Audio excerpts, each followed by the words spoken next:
If you've been trying to manifest but keep getting disappointed when things don't turn out exactly as you pictured, this episode explains why expectations might be sabotaging your results and how shifting to intentions can create the flow state that actually attracts what you want. Okay, hey, this is Francisca and this is Monday Crisis Life, and today is Monday Mindset.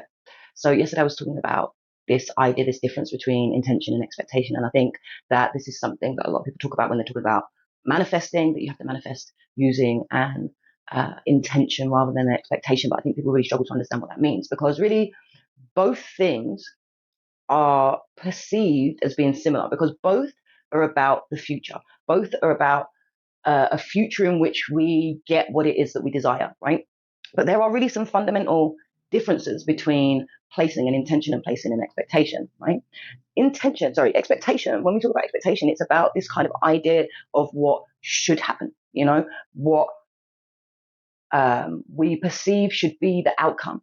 And we're like attached to the outcome, to the perceived outcome, to the desired outcome, rather than the feeling of what that outcome is going to feel like, right? So we're kind of trying to dictate when something should happen and how something should happen and in what way something should happen. And I don't know, like we want to drive the pathway, right? So it's a lot about having desires, having assumptions about how things are going to work out. And it's a lot about those desires and those assumptions being based on our past experiences.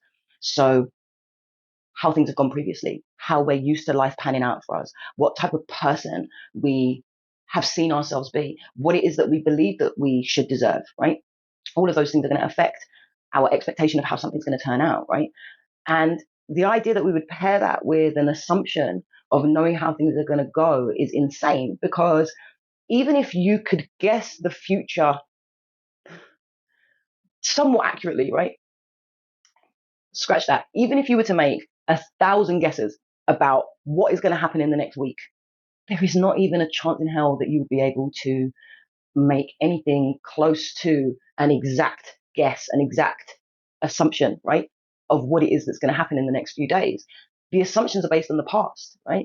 They're based on, well, this is what's happened previously, so this is what I think is going to happen in the future. And if we're trying to create something or build something or evolve or change, for example, how is that going to happen when the expectation is based on a desire and an assumption that's based on our past experiences, right?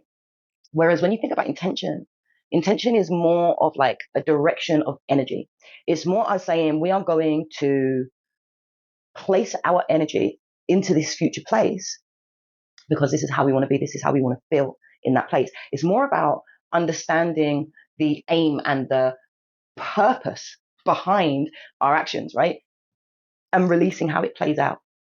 And I think that understanding that it's about the aim and the purpose takes away the pressure of it having to look like something particular, because it's more about, where do I want to be? How do I want to be in this place? Why do I want to be there? What is it going to give to me, to others? How is it going to serve me? How is it going to serve other people to be in this place? What is the purpose of this drive, rather than what's the destination that I want to get to? I think also that expectation creates a really high level of pressure and a really high level of disappointment when things don't pan out exactly how they're supposed to. And then all that really does is that compounds the pressure for things to be like that. And then the disappointment when they don't turn out like that. And that compounding of those things just leads to resentment. And then it's really hard once you're in a place of resentment, which is what I kind of felt like. I don't have what everybody else has. And everyone else is having an absolutely like a whale of a time in Costa Rica. They've all got people they can rely on. They all get invited out. And I was very resentful. I don't have enough money for this. I can't say yes to my child. Things aren't fair for me. And the problem is that when you get into a point of resentment, you lose that purpose. You lose the reason why it is that you want to be where it is that you want to be, right? I think the other thing about expectation is that pressure and that potential disappointment often comes from how you see yourself, right?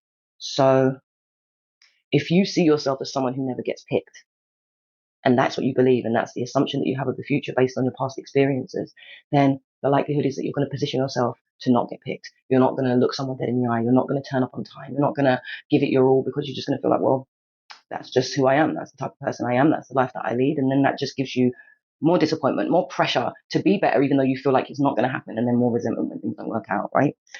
And it stops you from being in that kind of flow state that's more akin to setting an intention, that it's more about what matters to you, not what the outcome looks like to others or within the sphere of whatever it is that you're trying to achieve, right? And it's about understanding, are you doing it for the results? Are you doing it for the outcome? Or are you doing it for yourself? Are you doing it because you truly believe that this is something that's going to help you or heal you or support you or stabilize you? Or are you doing it because you feel like it's going to place you in a better position to be able to help somebody else from that position, right? And I guess, again, it's kind of thinking about, okay, so if you're doing it for yourself, who is that self? Who have you taught to be? Who do you really truly believe that you are, right? Who has everybody else said that you are? Who has society condemned you as? What do you feel like it is that you deserve? What is it that you feel that you represent when you're setting these intentions, right? Because I think that expectation in a lot of ways is it's a way of controlling. It's a way of controlling the potential challenges that may come from this desired future. It's a way of feeling safe in the unfamiliar, right? But I always say that growth only comes in discomfort. It only comes through discomfort. People don't grow in a place that feels familiar. They don't grow in a place that feels comfortable. People grow when they step forward into the unknown without knowing what's going to happen. When they take that risk, when they take that plunge, when they move forward without having any kind of clear idea of what the outcome is going to be and without trying to control the outcome. And I think the way that intention can help you with that is that if you can hold on to that purpose, that inner feeling, that inner aim, that inner self that you're trying to move towards, then it doesn't feel as scary. It doesn't feel as uncomfortable. It doesn't feel as unfamiliar because it's still you. It's just a different feeling within you, a new feeling, the evoking, I don't know what the word is, right? Of that new version of you with that purpose and that aim that lives somewhere in that future. Okay, that's it. That resentment you feel when things don't go as expected, it's blocking your manifestations more than you realize. Drop a comment about what expectation you're ready to release or what intention you're setting instead. Thursday's Chrysalis Tools is going to give you a somatic practice to embody the feeling of your intentions rather than the pressure of your expectations.